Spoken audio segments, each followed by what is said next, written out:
Hello everybody. Tech, reforms and connectivity have been stated aims of the Modi style of governance. But how does the Prime Minister approach these aspects of governance today as he turns 75? Let's get you the man who has played an important role in making a lot of these aspects a reality. Thank you so much, Ashwani Vaishnaw, for joining us. Ashwani Vaishnaw, the Minister for IT, INB and Railways. So my first question to you, you're just back from Bengaluru after inaugurating the ARM facility. Semiconductors is a sensitive industry. I wanted to understand from you, what does it take for the Prime Minister to look at challenges like this? Because this is an industry that many countries started and failed. Even India started and could not really succeed. How does the Prime Minister look at challenges like this? Any country which wants to have a significant presence in the global scenario would have to have, rather, let's say, mastery of certain technologies. Telecom is one of them, semiconductor is another, space, AI, quantum, train set manufacturing, defense manufacturing. These are the things on which a country would have to put focus, make sure that we become Atmanirbhar in these technologies. We should have a complete ecosystem of these technologies and a very deep talent pipeline. Right. That's what our Prime Minister has always focused on. For example, when we took the semiconductor program to him, we were discussing setting up a fab and ATMP unit. But Prime Minister inspired us. He said we must not only manufacture chip, we should also manufacture the machines which are used to make chips. Right. We should also manufacture the materials which are used to make chips. So that's a very comprehensive ecosystem view that he gave us. And it's that vision, that's that clarity of thought. And secondly, he told us that you should always think of at least 20 years ahead. Right. World is going to change, things will change.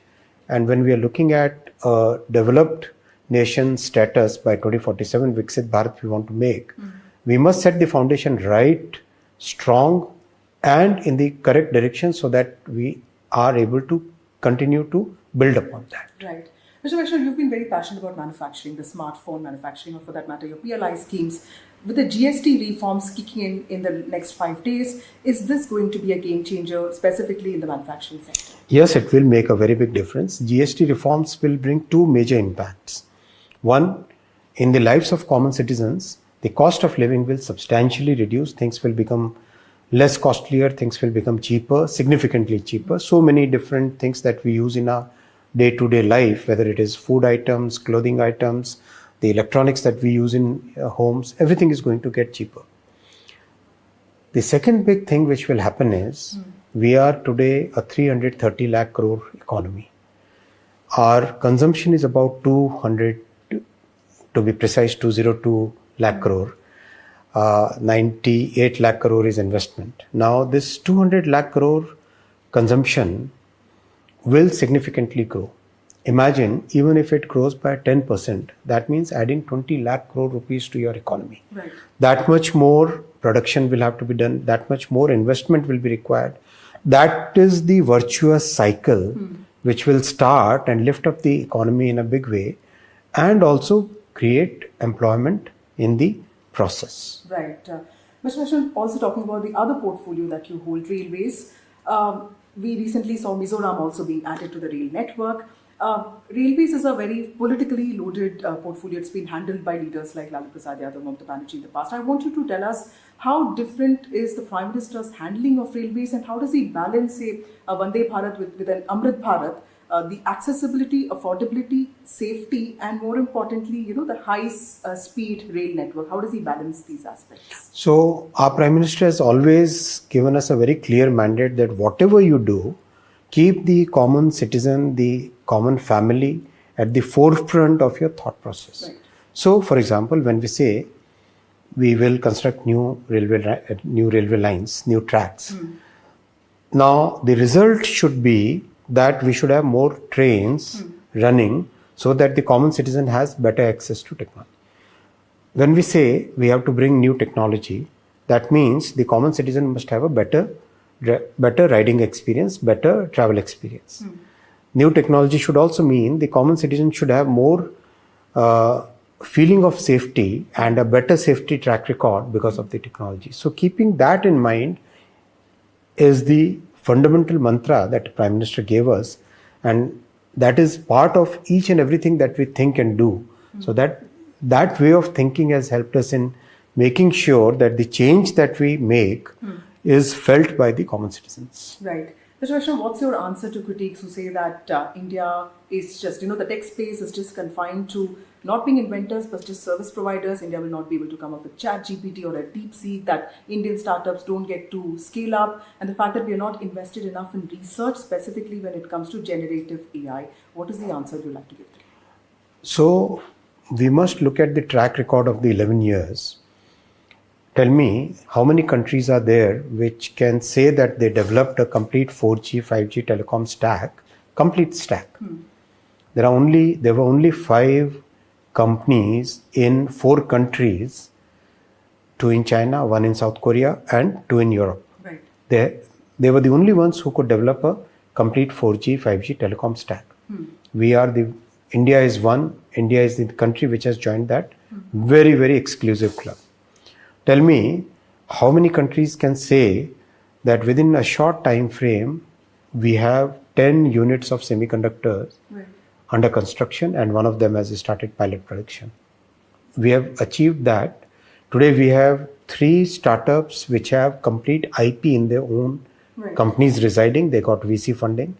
Same is the case in AI. Very smart people are working on developing LLMs. We should see the LLMs coming out soon. The world today, yesterday I had a discussion podcast with CEO, Rene, and he was so surprised when I explained our Way of Safety Institute. We have taken a very, very, very practical approach towards AI safety. Developing technological solutions, then complementing that with the legal part of it. So that kind of original thinking is there in our country. That confidence is there among the youngsters. Critics will definitely criticize, but what's important is methodically keep moving forward. That's the way we are working. One of my last questions to you, sir. You're not somebody who's, you're a technocrat, you're a bureaucrat, you've had an accomplished career even before you got into politics. What was that one piece of advice that the Prime Minister gave you that you really value in your lifetime? Prime Minister told us very clearly that mind is important, but mindset is even more important. He always put emphasis on making sure that you have a positive problem-solving mindset, making sure that you look forward, you think forward, you consider everything. So, for example, in any meeting with Prime Minister, he's a very intent listener. Very, very intent listener. He'll listen to each and every word that you present. That way of working, I've learned from Prime Minister, is very, very important for us. Right. And when it comes to policy making, does he take, because you've brought in a lot of policies, including DPDT or the online gaming, how's the Prime Minister invested in engaging with policy? Very deeply invested, because take a look at the Semicon which we held recently. PM went there twice. The entire industry leaders who have been there across the world, when they saw that commitment from the leader of the country, they were so surprised and they were so impressed. They said that we are going to tell this to the entire world, which doesn't understand the importance of key technologies, how the Prime Minister of India is investing himself in developing a technology with giving so much emphasis and so much time to these things. So it's a very, he goes in good details. He is very, very, very detail-oriented person. It's not a 36,000 feet kind of discussion with him. And you can't take half-baked things to him. You have to be very deep in your work. You must have thought of every aspect before you go to him. That's very interesting. So Prime Minister Modi is a man of details, also somebody who believes that policy needs to be centered around the lives of common